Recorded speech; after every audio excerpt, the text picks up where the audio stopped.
de 2,5 kilos y pocas de 3. Y claro, se siguió ampliando, se montó un taladro mayor, se montó una curvadora para hacer las llantas, se montaron los 2 martillos de aire comprimido más grandes que los que había entonces, y así se fue evolucionando. Después vino el montaje de la vía y la reparación de vagones. Para la reparación de vagones tuvimos que comprar un cilindro curvador más grande que curvaba las partes que se hacían para construir las cisternas, aquellas que eran habitualmente de 21.000 litros, que era con lo que podía llevar el vagón, 21.000 litros de vino, que era el peso que se admitía por eje, que eran 20 toneladas por eje. Entonces se montó otro cilindro mayor, después se le compró al Banco Pastor los terrenos que tenía en Caleras, se pasó la nave grande, la de los cilindros, y los martillos quedaron en la misma nave, pero se montó una curvadora en la nave grande que se construyó, se metieron las vías dentro de la nave también para hacer las cisternas, y ahí llegamos al año 60 y algo, 62, 63, 64, en aquel momento que el país empezó a avanzar y a hacerse industrias más importantes. Y aquí venían vagones de Bilbao, vagones de Barcelona, vagones de Valladolid, de Ponferrada, bueno, ya nos extendimos. Y eso duró hasta el año 80 y tantos, o 90. Después hubo ahí una crisis cuando se montó una laminación también, que lo pasábamos un poco por alto. En la misma fecha anterior a la nave esta, se montara la laminación, que debió ser en este momento no me doy cuenta del año que se montó la laminación. Esa estaba en la nave que hay al lado del arroyo, ¿no? La laminadora y la curvadora. Sí, la laminadora estaba en la primera fase que le compráramos a Caleras. El montar ahí, perdón, discúlpeme, el montar ahí la nave tiene algo que ver que había un arroyo, que había agua, o no tiene nada que ver. ¿Necesitaban? No, eso era porque el sitio lo tenía Caleras y se lo compramos. El arroyo para nosotros no tenía nada significancia. Que ver. Sí. Hay un arroyo donde empieza y había un arroyo aquí, el de Rubiana, donde acababa la finca, que ahora como se hizo el paso es inferior y eso, nos expropiaron una cantidad de terreno del que teníamos ahí. Sí. Y bueno, pues se montó la laminación y duró, ahora me acuerdo que me parece que se montó el año 59. Caramba. Y se producían pletinas, llantas y formones de arado. También se usaba mucho el formón de los arados por aquí. Después vinieron los tractores, ya se transformó un poco eso y se hacían otro tipo de arados con una cuchilla que iba cortando la tierra en vez de un formón. Bueno, y en ese intermedio hubo un acuerdo de las siderurgias con España y la Comunidad Económica Europea. Y todos esos laminadores que había pequeños por aquí y por toda España, había que eliminarlos, porque se quedaban anticuados. y nosotros tuvimos que eliminarlo también. Nosotros habíamos transformado las naves de laminación en otras le habíamos comprado el terreno que ocupaba el montón de la cal, aquel que tenía don Marcelino allí. Y allí hay 2 naves aún que están allí paradas, no se hizo nada. Y ahí teníamos la laminación, pero con los convenios de Europa nos dijeron que había que cerrar.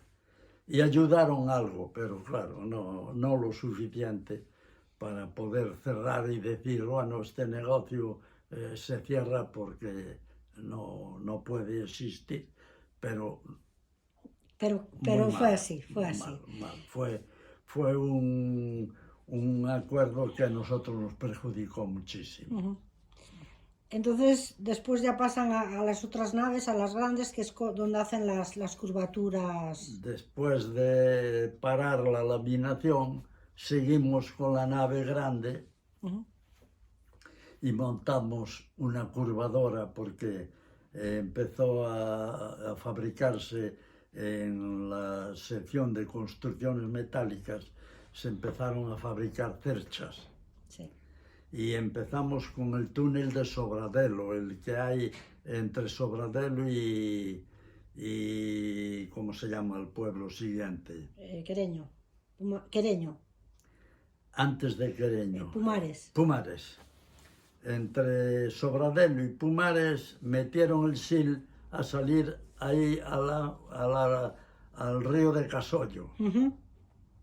Y ahí hicieron un túnel para meter el SIL. Sí.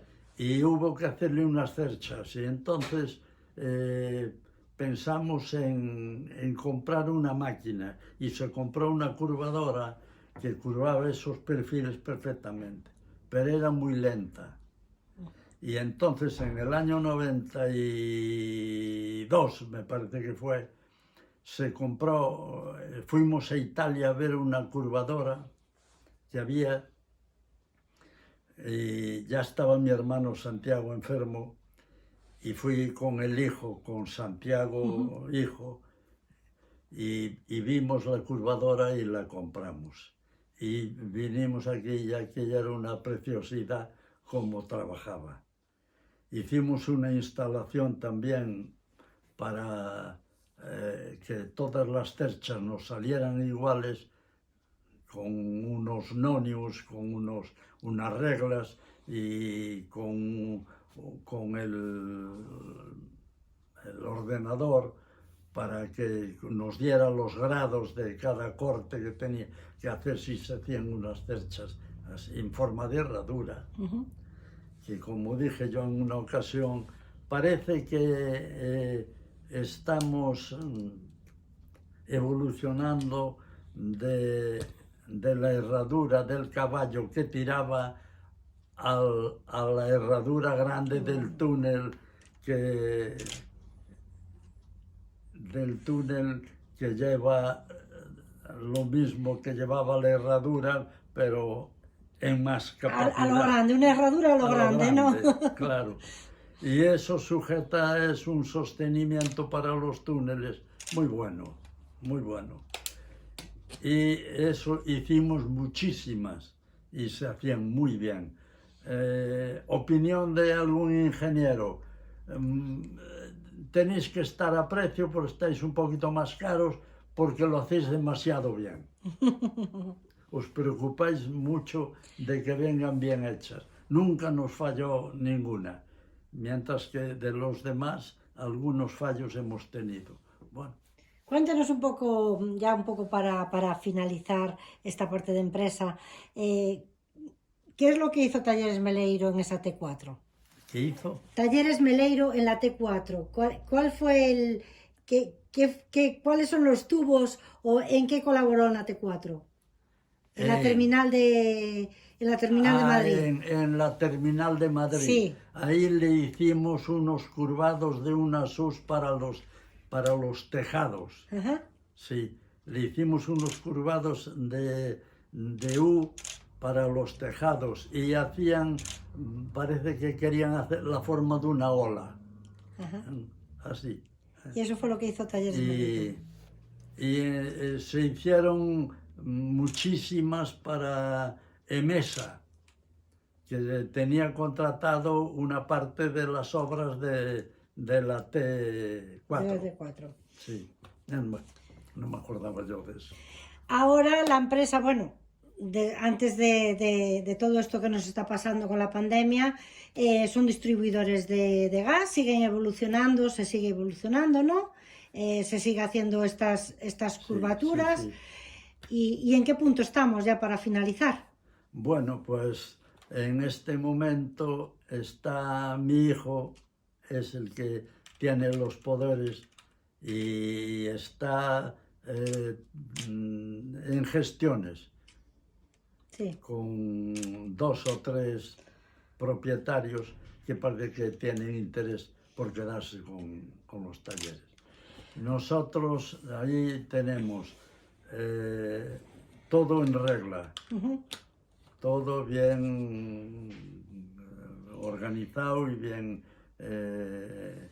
autorizado todo. Y está ahora interesado alguna persona que quieren trabajar lo mismo. Lo que está ahí, Antonio, es toda una vida, que es de lo que se trata este espacio, de toda una vida. Y nos alegramos de haber hecho esta entrevista. ¿Me deja decir los años? ¿Me deja decir los años que tiene? 95. 95, y es el que queda de una saga de hermanos, quedan hijos, quedan sobrinos. Muchas gracias. No nos queremos marchar sin antes